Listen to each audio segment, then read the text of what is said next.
کہ ابھی آپ کو عدالت لے کے جانا ہے، یعنی وہی عدالت جو کہ اڈیالہ جیل کے اندر نام نہاد عدالت لگتی ہے۔ تو عمران خان صاحب عدالت کے اندر نہیں پہنچے، اور ظاہر ہے کہ جب عمران خان صاحب عدالت کے اندر نہیں پہنچے تو عمران خان صاحب کے وکلاء کو اس بات پر تشویش بھی تھی کہ عمران خان صاحب کو اس وقت تک عدالت میں آ جانا چاہیے تھا۔ اس کے بعد پتہ یہ چلا کہ ایک جعلی والا کمرہ ہے، یعنی کمرہ بھی نہیں ہے، ایک سیل ہے جو عدالت کے احاطے سے متصل ہے، اور یہ جعلی اس طرح کی ہے کہ عمران خان صاحب اس جعلی سے دور سے اپنے وکلاء سے مخاطب ہو سکتے تھے، دور سے جج صاحب سے مخاطب ہو سکتے تھے، براہ راست اپنے وکلاء کے ساتھ مکالمہ نہیں کر سکتے تھے، جج صاحب کے ساتھ براہ راست مکالمہ نہیں کر سکتے تھے۔ تو عمران خان صاحب کو دہشت گردوں کی طرح جعلی والا جو پنجرہ ہوتا ہے جس میں پرندے رکھے جاتے ہیں، اس طرح کے پنجرے میں رکھ کر اس نام نہاد عدالت کے متصل احاطے میں لایا گیا۔ اس کے بعد عمران خان صاحب کو چونکہ براہ راست بات چیت کرنے کی اجازت نہیں تھی، اور اتنے دور تھے عمران خان صاحب کہ وہ خود اپنے دفاع میں کچھ ایسا نہیں کہہ سکتے تھے کہ جو جج ابوالاسناد تک ان کے الفاظ پہنچیں، تو اس مرتبہ جو عمران خان صاحب کے وکلاء تھے انہوں نے جج ابوالاسناد کی توجہ اس بات پر دلانے کی کوشش کی کہ یہ دیکھ لیں کہ عمران خان صاحب کے ساتھ کیا سلوک ہو رہا ہے۔ اچھا، شاہ محمود قریشی کو بھی اسی جعلی نما پنجرے کے اندر قید کر کے عدالت کے احاطے سے جو متصل سیل ہے وہاں پر کھڑا کیا گیا۔ یہ ایک ایسا جعلی والا سیل تھا کہ جس طرح آپ یہ سمجھیں کہ عمران خان صاحب اور شاہ محمود قریشی کو دہشت گرد سمجھا گیا ہو، بہت خطرناک نوعیت کا کوئی شدت پسند سمجھا گیا ہو، اور یہ خدشہ ہو کہ ایسا نہ ہو کہ عدالت کے اندر یہ جج صاحب پر یا کسی وکیل پر یا کسی اور پر حملہ کر دیں۔ تو ایک سابق پرائم منسٹر جس کو جیل مینول کے مطابق ایک کلاس ملنی چاہیے، جس کو ایک بیڈ روم ملنا چاہیے کھلا کشادہ، جس کے ساتھ اٹیچ باتھ ہونا چاہیے، جس کے بیڈ روم میں ایئر کنڈیشنر ہونا چاہیے،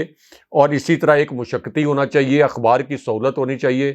ٹی وی کی سہولت ہونی چاہیے، فون کی سہولت ہونی چاہیے، اس کے ساتھ یہ سلوک کیا گیا۔ یعنی پہلے سے یہ طے کر لیا گیا کہ عمران خان صاحب کو اعصابی طور پر توڑنے کے لیے یا ان کی نام نہاد تضحیک کے لیے ان کے ساتھ یہ رویہ اپنایا جائے گا۔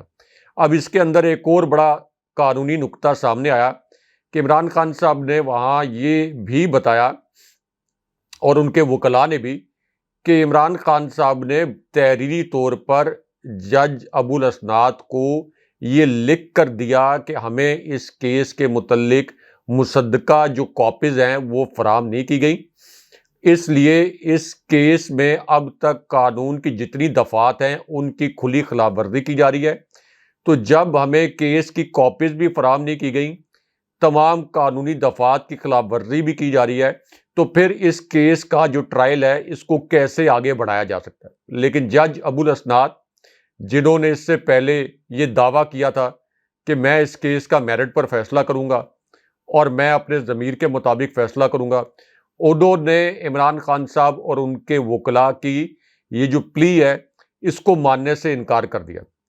اس کے بعد عمران خان صاحب جب کمرہ عدالت سے متصل اس جعلی والے کمرے میں، اس جعلی والے سیل میں، یعنی عملاً پنجرہ، عملاً وہ ایک پنجرہ تھا، تو اس پنجرے میں جب عمران خان صاحب موجود تھے تو خان صاحب نے یہ بھی کہا کہ مجھے ایک ٹیلی فون کال کرنی ہے۔ اب ہاشمی صاحب، بطور صحافی میں ایک واقعے کے عین شاہد ہوں کہ جب نواز شریف اڈیالہ جیل میں تھے تو ایک دو نہیں درجنوں لوگ ہر روز نواز شریف سے ملنے کے لیے اڈیالہ جیل جاتے تھے۔ پوری ایک فہرست بنتی تھی، نواز شریف خود اپنے پین سے وہ فہرست بناتے تھے اور بتاتے تھے کہ آج کون سا نون لیگ کا رہنما، کون سا صحافی جو نون لیگ کے قریبی صحافی ہیں وہ مجھ سے ملنے کے لیے آئیں گے۔ نواز شریف یہ بھی لکھتے تھے پرچی پر کہ آج مجھے کھانے میں گھر سے کیا منگوانا ہے، اور 3-4 طرح کے کھانے نواز شریف کو گھر سے ملتے تھے۔ 2 مشقتی بھی ملے ہوئے تھے، 2 لان بھی ملے ہوئے تھے، ٹیلی فون کی سہولت بھی ملی ہوئی تھی، اخبار کی سہولت بھی ملی ہوئی تھی، اور ایئر کنڈیشنر کی سہولت بھی ملی ہوئی تھی۔ اور عمران خان صاحب نے امریکہ میں جا کر ایک خطاب میں کہا بھی تھا کہ نواز شریف جو ہیں یہ عدالتوں سے سزا یافتہ ہیں، اور یہ جس قسم کی جیل کاٹ رہے ہیں، کیونکہ عمران خان صاحب کے بس میں کچھ نہیں تھا، وہ سارا کچھ تو جناب باجوہ فیسیلیٹیٹ کر رہے تھے نواز شریف کو، تو عمران خان صاحب نے کہا تھا کہ یہ جس طرح کی جیل کاٹ رہے ہیں، میں پرائم منسٹر ہوں، مجھے پتہ ہے اس طرح کی سہولیات تو 99% پاکستانیوں کو اپنے گھروں پر میسر نہیں ہے۔ لیکن عمران خان صاحب نے جب ایک ٹیلی فون کال کے متعلق کہا کہ مجھے ایک ٹیلی فون کال کرنے کی اجازت دی جائے، تو جج ابو الاسناد نے سابق پرائم منسٹر، جن کے پیچھے 74% عوام کھڑے ہیں، جو پاکستان کی سب سے بڑی سیاسی طاقت ہے، جو پاکستان کو متحد اور ایک لڑی میں پرو کے رکھ سکتے ہیں، ان کے متعلق یہ کہا کہ آپ کو ٹیلی فون کرنے کی اجازت نہیں دی جا سکتی، اور اس کے بعد زبردستی یہ جو فرد جرم ہے یہ عمران خان صاحب پر اور شاہ محمود قریشی پر عائد کر دی گئی۔ اب یہ فرد جرم اصل میں عمران خان صاحب پر عائد نہیں کی گئی، یہ فرد جرم عائد کی گئی ہے ان 74% لوگوں پر جو کہ عمران خان صاحب کے پیچھے کھڑے ہیں۔ سب کو پتہ ہے کہ یہ open and shut bogus case ہے، سب کو پتہ ہے کہ فوجی قیادت نے عمران خان صاحب کے حق میں گواہی دی نیشنل سیکیورٹی کمیٹی کے اجلاس میں کہ یہ سائفر ایک حقیقت تھی، اور اگر ایک سائفر حقیقت نہیں تھی، یہ محض ایک کاغذ کا ٹکڑا تھا، اگر پی ڈی ایم کا موقف مان لیا جائے تو پھر تو یہ کیس بالکل ہی نہیں چلتا، پھر تو یہ کیس چل ہی نہیں سکتا کہ پھر کون سا آپ کا قومی سلامتی کا راز لیک ہوا ہے۔ لیکن اگر آپ یہ مان لیں کہ یہ سائفر حقیقت تھی، یعنی اگر پی ڈی ایم یہ مان لے، تو عمران خان صاحب کا موقف 100% درست ثابت ہو جاتا ہے کہ انہوں نے کیبنٹ سے اس کو ڈی کلاسیفائی کروایا، اور پھر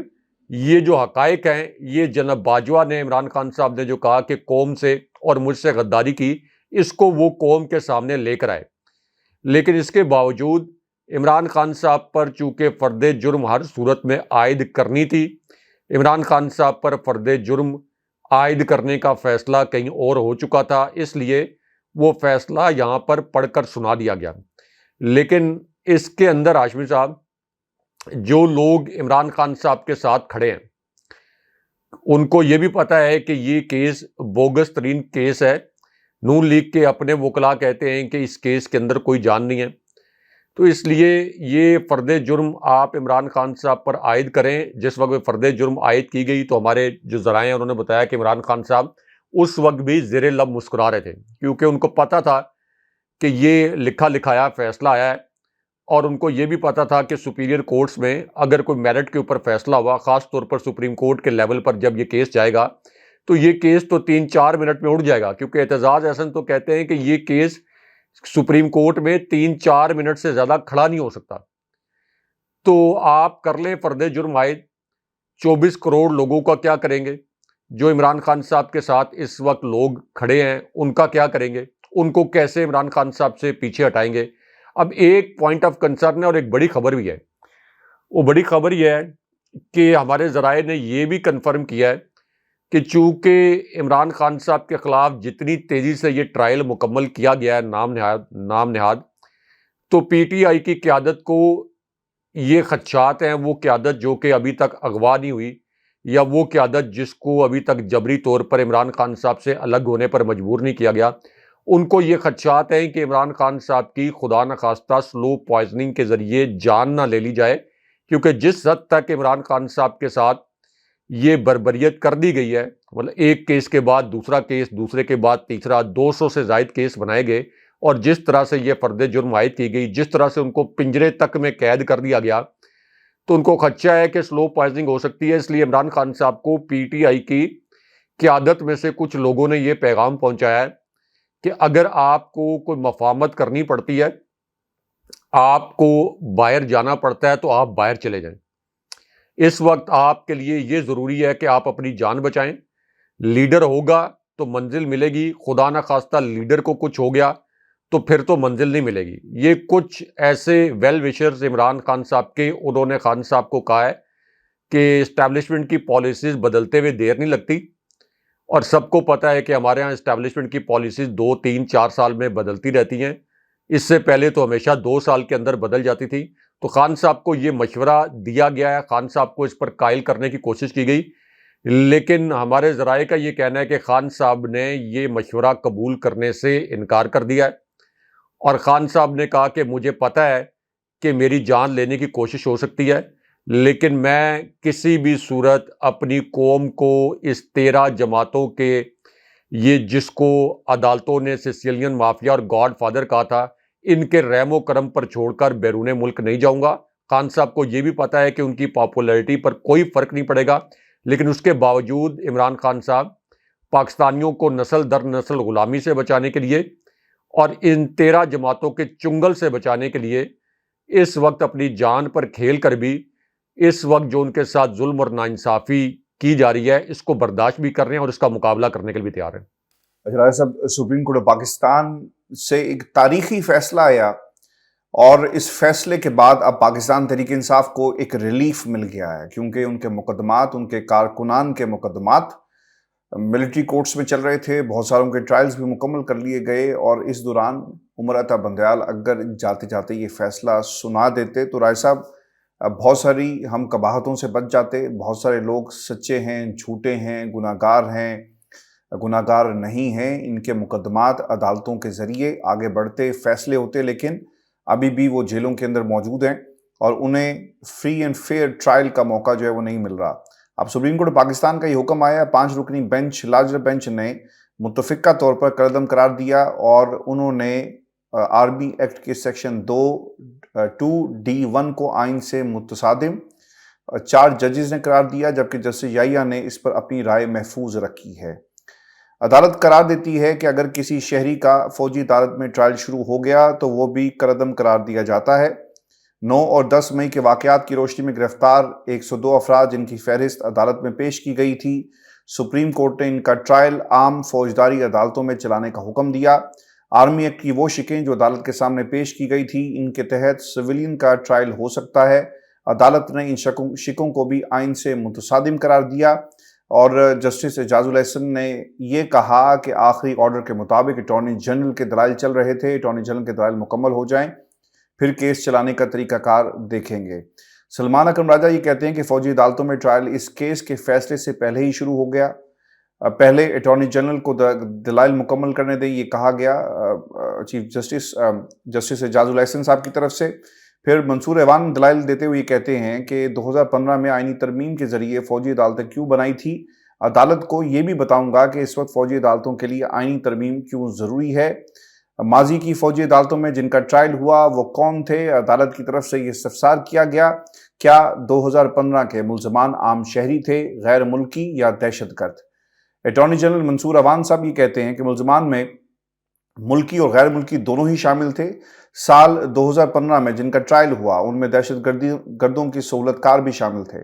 ملزمان کا آفیشل سیکرٹ ایکٹ کے سیکشن 2(1)(d) کے تحت ٹرائل کیا جائے گا۔ سوال پوچھا گیا تھا کہ ملزمان پر چارج کیسے فریم ہوگا۔ آرمی ایکٹ کے تحت ٹرائل میں فوجداری مقدمے کے تمام تقاضے پورے ہوں گے۔ 9 مئی کے ملزمان کا ٹرائل فوجداری عدالت کی طرز پر ہوگا، فیصلے میں وجوہات دی جائیں گی اور شہادتیں بھی ریکارڈ ہوں گی۔ آئین کے آرٹیکل 10(a) کے تحت شفاف ٹرائل کے تمام تقاضے پورے ہوں گے۔ ہائی کورٹ اور پھر سپریم کورٹ میں اپیلیں بھی جا سکیں گی، اور 21ویں آئینی ترمیم اس لیے کی گئی تھی کہ دہشت گرد آرمی ایکٹ کے دائرے میں نہیں تھے۔ دہشت گردوں کے فوجی ٹرائل کے لیے 21ویں آئینی ترمیم کی گئی۔ اعجاز الاحسن نے رائے صاحب اس پر استفسار کیا کہ دہشت گردوں کے ٹرائل کے لیے ترمیم ضروری تھی تو سویلین کے لیے کیوں نہیں؟ کیا 21ویں آئینی ترمیم کے وقت بھی ملزمان نے فوج یا تنصیبات پر حملہ کیا؟ جس پر اٹارنی جنرل نے کہا کہ 21ویں ترمیم میں ممنوعہ علاقوں میں حملے والوں کے فوجی ٹرائل کی شک شامل کی گئی تھی۔ جو ٹرائل فوجی افسران کو قابل قبول نہیں وہ دوسروں کو کیسے کیا گیا، یہ جسٹس اعجاز الاحسن صاحب کی طرف سے کہا گیا، اور یہ سوال اٹھایا گیا کہ جو ٹرائل فوجی افسران کو قابل قبول نہیں ہے دوسروں پر کیسے لاگو ہوگا۔ اٹارنی جنرل نے یہ بھی کہا کہ فوجی عدالتوں کی ترمیم کے کیس میں تعصب کا معاملہ ہی اٹھایا گیا تھا۔ سوال یہ بھی ہوا کہ سویلین آرمی ایکٹ کے دائرے میں کیسے آتے ہیں۔ جسٹس عائشہ ملک نے یہ بھی سوال کیا کہ آپ کو آئین کے آرٹیکل 8 کے متعلق بھی بتانا ہوگا کہ وہ کیا کہتا ہے، جس پر انہوں نے جواب دیا کہ آئین کا آرٹیکل بنیادی حقوق کے خلاف قانون سازی برقرار نہیں رہ سکتی۔ رائے صاحب، یہ آرٹیکل جو 8 ہے جہاں پر متصادم ہو بنیادی حقوق سے، آپ کنٹینیو نہیں کر سکتے۔ میرا خیال ہے کہ یہ وہ نقطہ ہے اہم ترین جس کی بنیاد پر یہ پورے کا پورا جو کیس ہے وہ نل اینڈ وائڈ ہو جاتا ہے۔ رائے صاحب، آج ایک ریلیف ملا ہے پاکستان تحریک انصاف کے ورکرز کو، اور اب دیکھنا یہ ہوگا کہ یہ کیس ان کا عام عدالتوں میں چلایا جائے گا اور انہیں فوجی عدالتوں سے عام عدالتوں میں منتقل کیا جاتا ہے، اور پھر اس وقت جہاں پہ وہ تحویل میں ہے اس تحویل کو بھی ختم کر کے پولیس کے حوالے کیا جائے گا۔ آپ کو لگتا ہے کہ فری اینڈ فیئر ٹرائل ان کا ہوگا یا یہاں پر بھی عدالتیں انفلوئنس ہمیں نظر آئیں گی؟ دیکھیں عاشور صاحب، اس خبر کے اندر ایک بہت بڑی خبر چھپی ہے، وہ خبر اپنے ویورز کے ساتھ شیئر کرتے ہیں، اور تھوڑا آگے چل کر اسٹیبلشمنٹ GHQ اور عمران خان صاحب کے متعلق بھی ایک اہم سٹوری ویورز کے سامنے رکھتے ہیں۔ ایک تو یہ جو بینچ بنا تھا ملٹری کورٹس کے حوالے سے، اس بینچ کی فارمیشن بڑی دلچسپ تھی، اور جسٹس فائز عیسیٰ نے اپنی جانب سے ایک کھیل کھیلا، ایک عدالتی کھیل کھیلا، لیکن یہ کھیل الٹ کر رہ گیا، کیونکہ جسٹس فائز عیسیٰ نے ملٹری کورٹ سے ریلیٹڈ فوجی عدالتوں سے جڑے ہوئے اس کیس کا جو بینچ بنایا، اس میں انہوں نے وہ جج صاحبان شامل کر دیے جن کے متعلق تاثر یہ تھا کہ یہ جج صاحبان پنجاب میں بروقت الیکشن کروانا چاہتے تھے، یہ جج صاحبان 90 دن کے اندر الیکشن کروانا چاہتے تھے، یہ جج صاحبان PDM کی زبان نہیں بولتے تھے، اور ان جج صاحبان کا جسٹس فائز عیسیٰ کے ساتھ مختلف مقدمات کے اندر اختلاف رائے رہا۔ تو جسٹس فائز عیسیٰ نے اپنی جانب سے یہ جسٹس بندیال صاحب پر الزامات لگاتے تھے کہ وہ اپنے من پسند بینچ بناتے ہیں، اور جسٹس بندیال صاحب پر یہ الزام لگاتے تھے جسٹس فائز عیسیٰ کہ جسٹس بندیال بڑے سرٹن اینگل کے ساتھ سوچ بچار کے مخصوص قسم کے بینچ بناتے ہیں۔ لیکن یہاں پر جسٹس فائز عیسیٰ نے اپنے آپ یہ کہہ لیں کہ اللیجڈلی مخالف سمت کے جو جج ہیں یا مخالف کیمپ کے جو جج ہیں، ان سب کا بینچ بنا دیا فوجی عدالتوں کے معاملے پر، اور ان کا خیال یہ تھا کہ اب دیکھتے ہیں کہ یہ جو جج صاحبان ہیں جن کی عوام میں بڑی پذیرائی بھی ہے، یعنی جسٹس اعجاز الحسن، جسٹس منیب اختر، اسی طرح جسٹس عائشہ، جسٹس مظاہر نقوی، تو ان کا خیال یہ تھا کہ یہ تو بڑا ایک پیچیدہ، بڑا کمپلیکیٹڈ فیصلہ ہوگا اور مشکل فیصلہ ہوگا۔ ظاہر ہے کہ فوجی عدالتیں قائم کرنے کا فیصلہ فوج نے کیا تھا، یہ کوئی سویلین تو فیصلہ نہیں کر سکتا، تو اگر فوجی عدالتیں بنانے کا فیصلہ کالعدم کوئی بینچ کر رہا ہے تو اس کا مطلب یہ ہے کہ یہ فیصلہ فوج کے خلاف آیا ہے۔ تو فوج کے خلاف سپریم کورٹ ہو، ہائی کورٹ ہو یا کوئی بھی جج ہو، اس کے لیے فوج کے ڈیسیژن کے اگینسٹ جانا یہ کوئی معمولی بات نہیں ہے۔ تو اس لیے جسٹس فائز عیسیٰ کا خیال تھا کہ چلیں یہ جو 4 جج صاحبان ہوں گے یہ فوج کے ساتھ ہیڈ آن ہو جائیں گے، ایک صورت میں اگر انہوں نے فوجی عدالتوں کو کالعدم کر دیا، اور اگر انہوں نے فوجی عدالتوں میں ٹرائل کو کالعدم نہ کیا تو پھر یہ عوام کی نظروں میں زیرو ہو جائیں گے، اور یہ تاثر بنے گا کہ ویسے تو یہ بڑے ریمارکس دیتے تھے الیکشن کے متعلق، ویسے تو بڑے دبنگ ریمارکس دیتے تھے کہ 90 دن کے اندر الیکشن ہونا چاہیے، لیکن یہاں پر جب فوج کا معاملہ آیا تو یہ بھیگی بلی کی طرح بیٹھ گئے۔ لیکن ہوا کیا؟ ہوا یہ کہ جسٹس اعجاز الحسن نے، جسٹس عائشہ ملک نے، جسٹس منیب اختر نے اور جسٹس مظاہر نقوی نے تمام اندازے غلط ثابت کر دیے جسٹس فائز عیسیٰ کے۔ انہوں نے یہ فیصلہ دے دیا کہ ملٹری کورٹس کے اندر سویلین کا ٹرائل نہیں ہوگا۔ تو جسٹس فائز عیسیٰ جنہوں نے خود اس بینچ میں بیٹھنا مناسب نہیں سمجھا، جو ویسے اپنا ایک اینٹی اسٹیبلشمنٹ ریپیوٹ بنا کر بیٹھے ہوئے ہیں، لیکن انہوں نے خود اس بینچ میں بیٹھنا مناسب نہیں سمجھا کہ کہیں ایسا نہ ہو کہ اسٹیبلشمنٹ مجھ سے ناراض ہو جائے، کیونکہ اگر جسٹس فائز عیسیٰ ملٹری کورٹس کے معاملے پر ملٹری کورٹس میں ٹرائل کے حق میں فیصلہ دیتے تو اس کا مطلب یہ ہوتا ہے کہ جسٹس فائز عیسیٰ نے آئین کی پاسداری نہیں کی اور وہ اسٹیبلشمنٹ کے سامنے جھک گئے، اور اگر وہ اس کے خلاف فیصلہ دیتے تو اسٹیبلشمنٹ ان سے ناراض ہو جاتی۔ اس لیے جسٹس فائز عیسیٰ کنی کترا کے ایک سائڈ پہ نکل گئے، اور ان جج صاحبان کے انہوں نے ان کے کورٹ پہ بال پھینکی۔ لیکن جسٹس فائز عیسیٰ صاحب بہت بڑے قانون دان ہیں، بڑے پڑھے لکھے جج ہیں اور بڑے دلیل کے ساتھ بات بھی کرتے ہیں اکثر، لیکن ایک بات اس مرتبہ وہ بھول گئے، ایک جو بہت اہم پوائنٹ تھا وہ بھول گئے، کیونکہ جو انہوں نے بینچ بنایا تھا، جسٹس فائز عیسیٰ صاحب کا بھی 1 سال کا ٹینیور ہے، آگے جسٹس اعجاز الحسن صاحب کا بھی تقریباً اتنا ہی ٹینیور ہے، تو یہ جو انہوں نے بینچ بنایا تھا اس کے اندر مستقبل کے 3 چیف جسٹس ہیں، مستقبل کے 3 چیف جسٹس ہیں جو انہوں نے بینچ بنایا تھا، جن کو وہ مرعوب کرنے کی کوشش کر رہے تھے یا جن کو ڈرا رہے تھے۔ جسٹس اعجاز الاحسن نے جسٹس فائز عیسیٰ کے بعد چیف جسٹس بننا ہے، جسٹس منیب اختر نے بھی آگے جا کے چیف جسٹس بننا ہے، اور جسٹس عائشہ نے بھی، جو اس وقت سپریم کورٹ میں ان کو جب لایا گیا تو کچھ حلقوں نے تنقید کی، انہوں نے بھی جا کے آگے چیف جسٹس بننا ہے۔ تو جنہوں نے آگے جا کر چیف جسٹس بننا ہے، آپ ان کو اس طرح سے مرعوب نہیں کر سکتے، نہ آپ ان سے یہ توقع کر سکتے ہیں کہ ہر وہ فیصلہ، جس طرح کا فیصلہ آپ چاہیں گے اس طرح کا فیصلہ وہ دے دیں گے۔ تو جسٹس فائز عیسیٰ صاحب یہاں پر مس کیلکولیشن کر گئے۔ جسٹس فائز عیسیٰ صاحب یہ سمجھ رہے ہیں کہ میں چیف جسٹس ہوں تو یہ سب مجھ سے مرعوب ہوں گے۔ اگر یہ جج صاحبان جو ہیں انہوں نے اگلے 4 6 8 مہینے میں ریٹائر ہونا ہوتا یا چیف جسٹس بننے سے پہلے ریٹائر ہونا ہوتا تو شاید ان کا کنڈکٹ کوئی تھوڑا ڈفرنٹ ہوتا، ہو سکتا ہے کہ تھوڑے یہ ڈیفینسو ہوتے، لیکن اب تو ان کو پتا ہے کہ ہم نے چیف جسٹس بننا ہے، ہمارے ہاتھ میں بھی اختیارات ہوں گے۔ اس وجہ سے یہ مس کیلکولیشن تھی، اور اس میں ایک ایسا فیصلہ آیا ہے جس کو اعتزاز احسن نے کہا ہے کہ سپریم کورٹ نے ایک تاریخی فیصلہ دیا ہے، کیونکہ جب فوجی عدالتوں میں ٹرائل کے حوالے سے ایک آئینی ترمیم کی گئی تھی سانیہ اے پی ایس میں، جب ہمارے بچے شہید ہوئے پشاور کے اے پی ایس کے سانے میں، اور اس کے بعد ہمارے افواج کے جوان بہت شہید ہوئے،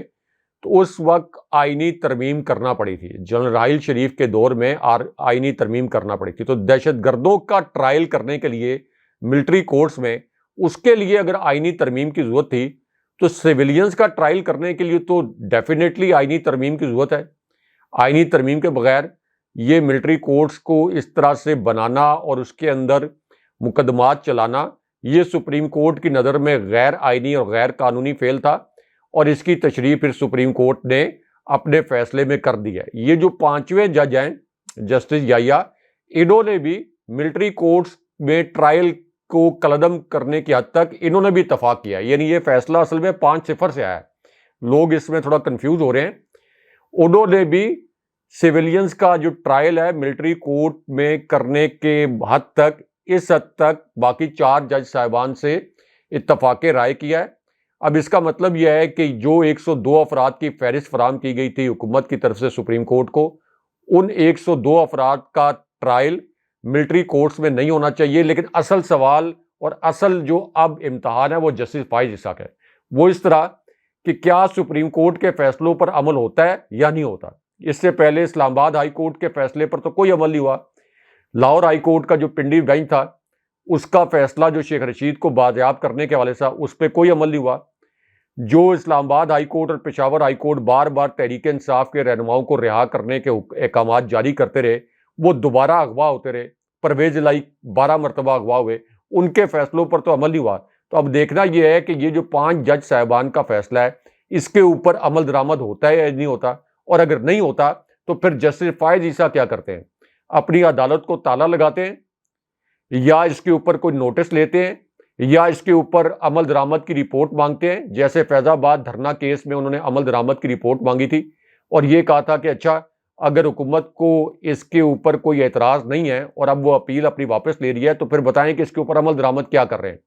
تو اس پر عمل درآمد کی رپورٹ مانگیں گے یا کیا کریں گے، یہ آگے بڑا دلچسپ ایک معاملہ سامنے آئے گا، اور جسٹس فائز عیسیٰ کی ساکھ پر ایک سوال کھڑا ہوگا اگر اس فیصلے پر عمل درآمد نہ ہوا تو۔ اچھا راج صاحب، مری میں ایک اہم شخصیت کچھ لوگوں کے لیے یہ ہوگی لیکن پاکستان کی عوام کے لیے شاید اب یہ اہم نہیں رہی، اور نواز شریف صاحب پہنچ گئے ہیں مری میں، ٹھنڈے موسم کے اندر گرم گرم ملاقاتیں وہ کر رہے ہیں۔ اب یہ مری میں کون سی ملاقاتیں ہو رہی ہیں یہ کہانی ہم آپ سے سنیں گے، لیکن جو خبر میرے پاس ہے شاہد خاقان حباسی صاحب نہ ہی جلسے میں ان کے استقبال کے لیے گئے، اور اب پتہ چل رہا ہے کہ وہ کراچی چلے گئے ہیں، اور جب انہیں معلوم ہوا کہ نواز شریف صاحب آ رہے ہیں تو انہوں نے مری میں رکنا جو ہے وہ پسند نہیں کیا، بلکہ کراچی اب وہ پہنچ چکے ہیں۔ راج صاحب، ریڈ کارپٹ بچھایا جا رہا ہے نواز شریف کے لیے عدالت کے اندر، آنن فانن بینچ تشکیل دیے جا رہے ہیں۔ 2 کیسز ہیں جن میں جو سٹے لیا گیا تھا، یعنی جو اپیلز تھی جنہیں معطل کیا گیا تھا، اب وہ دوبارہ ان اپیل کے حوالے سے عدالت اپنا کوئی فیصلہ جو ہے سنانے جا رہی ہے. راجہ صاحب یہ تو عدالت کے اندر اور پھر جو کچھ ہوا ہے اس پر بھی میں چاہوں گا کہ آپ کمنٹ کریں، لیکن پہلی دفعہ پیپلز پارٹی نے یہ بات نہیں کی، لیکن اب خورشید شاہ صاحب میدان میں آ گئے ہیں اور وہ یہ کہتے ہیں کہ ملک کے اندر ایک ہائبرڈ قسم کا نظام جو ہے وہ لایا جا رہا ہے اور پیپلز پارٹی اس کا حصہ نہیں بنے گی بلکہ ہم اپوزیشن کریں گے. آپ کو لگتا ہے راجہ صاحب جس طرح مشرف صاحب کے دور میں کاف لیگ کو لانچ کیا گیا، اب استحکام پاکستان پارٹی کو لانچ کر کے تمام لوگوں کو اس میں ایک ایک کر کے شامل کیا جا رہا ہے، کیونکہ ماضی میں نون لیگ کے بہت سارے لوگوں کو توڑ کر ایک نئی جماعت بنائی گئی تھی. اب بھی وہی کچھ ہو رہا ہے جسے یہ ہائبرڈ سسٹم کا نظام، ہائبرڈ جو ایک سیٹ اپ کی بات کر رہے ہیں. اور پھر بلاول صاحب جو ہیں وہ میدان میں آ کر یہ کہہ رہے ہیں اور اعلان کہہ رہے ہیں کہ اب آمریت پہلے ہوتی تھی کہ کوئی اعلان کرے اور ملک کے اندر مارشاء اللہ جو ہے وہ لگا دیا جاتا ہے، لیکن اب ایسا ہو رہا ہے کہ مارشاء اللہ کی ایک نئی شکل جو ہے وہ اب سامنے آ گئی، خاموشی کے ساتھ. اور جو آمریت کے دروازے بند کرنے کا جو ذکر کرتے ہیں، لیکن اب آمریت کے دروازے ہمیشہ کے لیے پارلیمانی نظام کے ذریعے جو آپ کی پارٹی سسٹم ہے اسے توڑ کر جمہوریت برائے نام، برائے فروخت، اور پھر جو کچھ ہو رہا ہے جس طرح تحریک انصاف کو توڑا گیا، اس کے ذریعے آمریت کو مسلط کیا جا رہا ہے. یہ بلاول کی تقریر سے ہمیں تو یہی امپریشن جو ہے مل رہا ہے. راجہ صاحب پیپلز پارٹی گیم کر رہی ہے، مجھے تو یہ لگتا ہے، اور وہ عمران خان کے کندھے استعمال کر کے اسٹیبلشمنٹ اور نواز شریف صاحب کے ساتھ مکا کرنے کی واردات ڈال رہی ہے. راجہ صاحب آپ بھی سمجھتے یہی ہیں کہ ایسا ہی ہو رہا ہے یا پھر پکچر کچھ اور ہے؟ دیکھیں، ایک تو چیخیں اس وجہ سے بھی نکل رہی ہیں کہ پیپلز پارٹی کی قیادت کو اس طرح سے ریلیف ملا ہے، لیکن اس طرح سے ریلیف نہیں ملا جیسے نون لیگ کی قیادت کو ملا ہے. مثال کے طور پر اسحاق ڈار، جن کا گھر ضبط کر کے نیلام کر کے لوٹی ہوئی رقم واپس لینے کا آرڈر اعلیٰ عدالتوں نے جاری کیا تھا،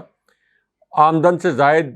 اثاثہ جات کے کیس میں آج ان کو بھی کلین چٹ دے دی گئی، ان کو بھی بری کر دیا گیا. نواز شریف کو جس طرح سے ریاستی پروٹوکول دیا گیا مفرور اشتہاری مجرم ہونے کے باوجود، اس پر بھی پیپلز پارٹی کے کنسرنز ہیں کہ آصف علی زرداری کو تو طلبی کے نوٹس جاری ہو رہے ہیں اور نواز شریف کو ریاستی پروٹوکول کے ذریعے نہ صرف پاکستان لایا گیا بلکہ خود اسلام آباد ہائی کورٹ چل کر اسلام آباد ایئرپورٹ چلی گئی ان کے بائیو میٹرک کروانے کے لیے. تو اس وجہ سے اب بلاول زرداری کی چیخیں نکل رہی ہیں. یہ وہی بلاول زرداری ہیں جو رجیم چینج آپریشن جو عمران خان صاحب کے خلاف نہیں، پاکستان کے خلاف اور پاکستانی عوام کے خلاف کیا گیا تھا، جس کے نتیجے میں پاکستان میں مہنگائی کا قہر 24 کروڑ عوام پر نازل کیا گیا. یہ اس سازش کا حصہ تھے. اب ان کو جمہوریت اس وجہ سے یاد نہیں آ رہی کہ یہ کوئی جمہوریت پسند سیاستدان ہے. ان کو نام نہاد جمہوریت یا یہ جو کہہ رہے ہیں کہ ایک غیر اعلانیہ آمریت ہے، یہ اس وجہ سے کہہ رہے ہیں کہ یہ اصل میں اسٹیبلشمنٹ کو یہ پیغام دے رہے ہیں کہ جتنا ریلیف نون لیگ کو دیا جا رہا ہے اور جتنا ریلیف آگے دینے کا پلان ہے، جس طرح سے آگے نون لیگ کو دوبارہ حکومت میں لانے کا پلان ہے، تو اگلے دھاندلی زدہ الیکشن میں ہمیں بھی حصہ دیں، ورنہ ہم یہ آپ کے متعلق سوالات اٹھانا شروع کریں گے، تھوڑا بہت لوگوں کی ہمدردی لینا شروع کریں گے اور کوشش کریں گے کہ تھوڑا سا ہم پی ٹی آئی کے متعلق یہ تاثر بنائیں کہ ہم ان کے ساتھ کوئی الائنس کر کے اسٹیبلشمنٹ کو ٹف ٹائم دے سکتے ہیں. حالانکہ عمران خان صاحب یا پی ٹی آئی وہ کبھی بھی پیپلز پارٹی کے ساتھ یا بلاول زرداری کے ساتھ کبھی بھی کوئی الائنس وغیرہ نہیں کریں گے. اب ہاشمی صاحب، نواز شریف جو کہ اس وقت بری میں ہے، اس کی بڑی دلچسپ سٹوری ہے کہ شاید خاقان عباسی کے اس وقت کس قسم کے اختلافات چل رہے ہیں، لیکن نواز شریف کی اپیلوں کی بحالی یہ بھی ایک بہت بڑی خبر ہے. اس کے اوپر ایک بینچ تشکیل دے دیا گیا ہے. جسٹس عامر فاروق صاحب، جن کے متعلق یہ تاثر ہے کورٹ رپورٹرز کا کہ جس طریقے سے 8 منٹ کے اندر نواز شریف کو ضمانت دی گئی، تو کوئی ایسا وہ میرٹ کے اوپر فیصلہ نہیں کریں گے. لیکن جسٹس گل حسن سے ابھی بھی لوگوں کو یہ توقع ہے، اگرچہ یہ توقع اس وقت ماند پڑ گئی تھی جب نواز شریف کو ضمانت دی گئی تھی، کہ شاید یہ جو 24 اکتوبر والا کیس ہے اس کے اندر شاید کوئی ایسا میرٹ پر فیصلہ آئے اور نواز شریف کی ضمانت کینسل ہو اس وقت تک، جب تک کہ ان کے کیسز میں فیصلہ نہیں آتا اور اس وقت تک ان کو جیل جانا پڑے. لیکن بینچ چونکہ 2 رکنی ہے تو اس لیے کوئی ڈیسائسو فیصلہ جسٹس گل حسن بھی اس معاملے پر نہیں دے سکتے. بہت شکریہ صاحب. ویڈیو شو تھا آج کا ہمارا. اپنے کمنٹ ضرور بھیجیے گا. چینل کو سبسکرائب کرنا مت بھولیں. مجھے اور ابراہیم راجہ صاحب کو اجازت دیجیے. اللہ نگہبان. اللہ نگہبان.